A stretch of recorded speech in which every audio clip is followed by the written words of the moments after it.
Shut your eyes. Imagine the year is 1962. You are an American citizen. One evening you turn on your television to watch the president. His face is pale. His voice is measured. And the first words you hear change everything. It shall be the policy of this nation to regard any nuclear missile launched from Cuba against any nation in the Western Hemisphere as an attack by the Soviet Union on the United States, requiring a full retaliatory response on the Soviet Union. That was President John F. Kennedy on October 22nd. He had just confirmed the greatest secret and the greatest threat in human history.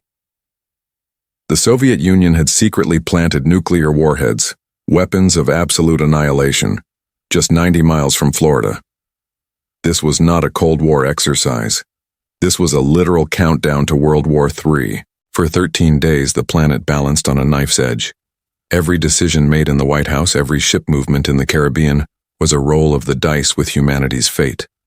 This is the story of how the world nearly ended, and the courage of the few who pulled us back from the brink. The crisis began in the air. On October 14th, a routine flight by a CIA U-2 spy plane returned with film. The photos were rushed to Washington. The analysts were stunned.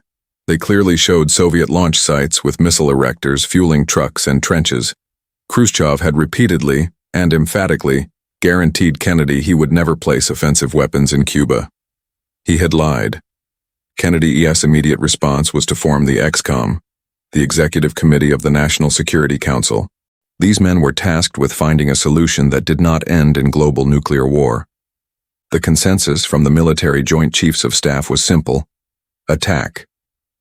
We must deliver an airstrike on those missile sites immediately. Anything less is unacceptable risk, Mr. President. We must go in and clean it out. But Kennedy knew the truth the generals didn't. He knew that an airstrike was an act of war, and that even if they hit 90% of the sites, 1 or 2 might survive. And 1 missile was all it took. This was the first time in history a president had to consciously decide if he was willing to trade millions of lives for a military solution. Kennedy refused.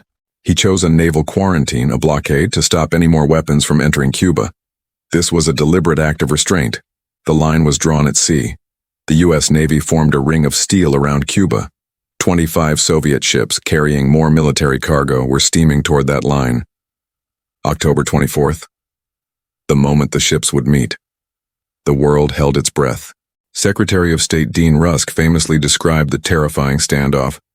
"We're eyeball to eyeball, and I think the other fellow just blinked."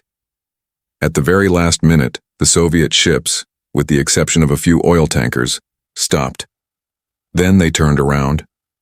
Moscow had recalled them. It was a victory for Kennedy's measured strategy, but the victory was misleading. The missiles already in Cuba were rapidly becoming operational. And now, the true battle began. A desperate, chaotic exchange of telegrams between Washington and Moscow. 2 separate letters arrived from Khrushchev. One was emotional, pleading for peace. The second was hardline, demanding the removal of U.S. missiles from Turkey in exchange for the removal of the Soviet missiles from Cuba. The situation was spiraling out of control. October 27th, Black Saturday. This day remains the most dangerous 24 hours in human history. First, disaster struck in the skies. A U.S. U-2 reconnaissance jet was shot down over Cuba. Pilot Major Rudolph Anderson Jr. was killed. The Soviets were officially firing on the Americans. The pressure on Kennedy to retaliate immediately was overwhelming. "Sir, we have lost a pilot. This is an act of war. We must strike back now before we lose control." Kennedy resisted, but beneath the waves the situation was far more explosive. U.S. destroyers, unaware the Soviets had tactical nuclear torpedoes, were dropping practice depth charges near Soviet nuclear-armed submarines to force them to surface. Inside the Soviet submarine B-59, the crew was suffering. The air was poisonous. The lights were out. The explosions outside sounded like the end of the world. Believing war had begun, the captain decided to fire his nuclear torpedo. This single small explosion would have wiped out the American carrier group and initiated a full-scale nuclear exchange. The launch required the unanimous consent of the captain, the political officer, and the flotilla commander, Vasili Arkhipov. Arkhipov, the only man cool enough to remember his orders, refused the launch. He argued, he debated, he stopped the captain. That man's courage in a pitch-black suffocating submarine saved the world from nuclear war. The leaders had lost control. The only way out was diplomacy. On the evening of Black Saturday, Robert F. Kennedy secretly met with Soviet Ambassador Anatoly Dobrynin. RFK proposed the deal based on Khrushchev's second hardline letter. The U.S. would publicly pledge never to invade Cuba, fulfilling Khrushchev's core security demand. And the real price, the secret that saved the world, was the unilateral, quiet removal of obsolete U.S. Jupiter missiles from Turkey within 6 months. The deal was struck.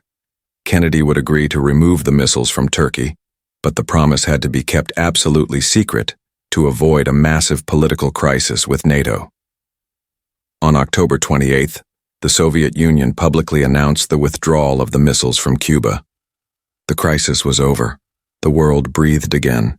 The Cuban Missile Crisis was a terrifying education. It confirmed that nuclear powers cannot afford misunderstandings. It led to the establishment of the hotline, a direct communication link between the Kremlin and the White House. For those 13 days, the world stood at the precipice. The courage, restraint, and private sacrifice of a few leaders and one brave submarine officer proved that even at the height of ideological conflict, humanity can pull back from its own destruction. That lesson is the most enduring legacy of the Cold War. Subscribe to War Stories for more untold chapters of history.